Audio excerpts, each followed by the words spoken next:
The R-rated version of Lion King has released on streaming. Beast, starring Idris Elba, and two little annoying girls, and forgettable performance from another actor, I can't remember his name. This movie is supposed to be a cheesy man versus lion movie, which I am all down for. But the kills and the violence in this was pretty solid. That was hands down the best part of the movie. I thought the blood looked really good when the lion attacked people. I thought it looked really good, actually. I didn't think the CG was as bad as it looked in the trailer. They definitely fixed it up a bit. The beginning of the movie, I just was pretty bored, I'm not gonna lie.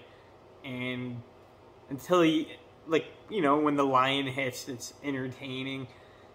Well, the first time, it's fun, and then it just wears off. But I mean, I can't get mad at the movie.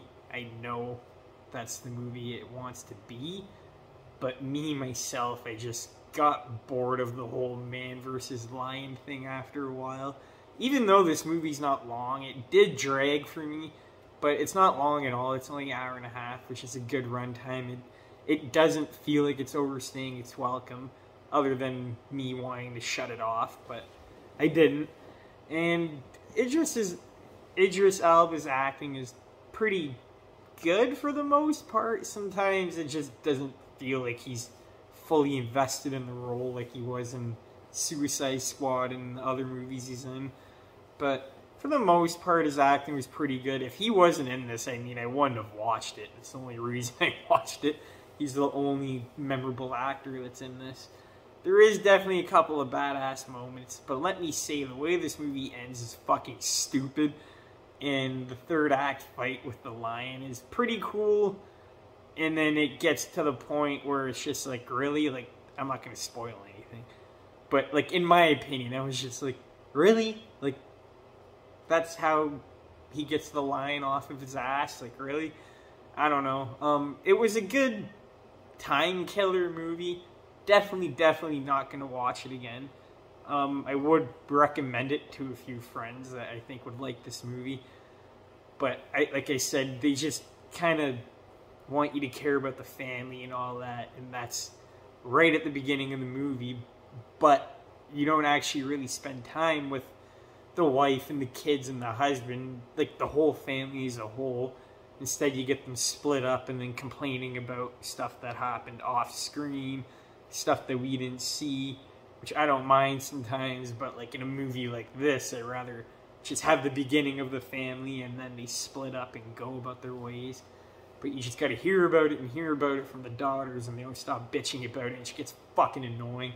Especially when you don't get to see it, so you can't really connect with it, or just not even connect, just not even care in any way.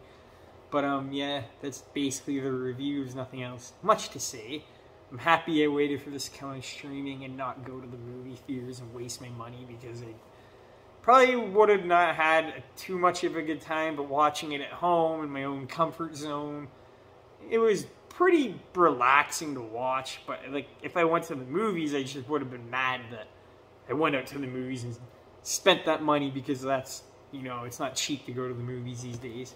But for something you just find on streaming and to throw on, I mean, this movie's not bad whatsoever. But yeah, it was a pretty good, a pretty forgettable experience, I'm not gonna lie, with a couple of good moments. It's kind of like, what's that other movie? I'm fucking trying to remember. Kind of like Day Shift.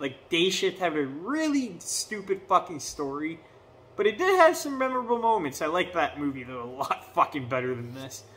But that, it's kind of like that. So yeah, that's the review. Thank you for watching. Check out Nate the Great Reviews if you haven't.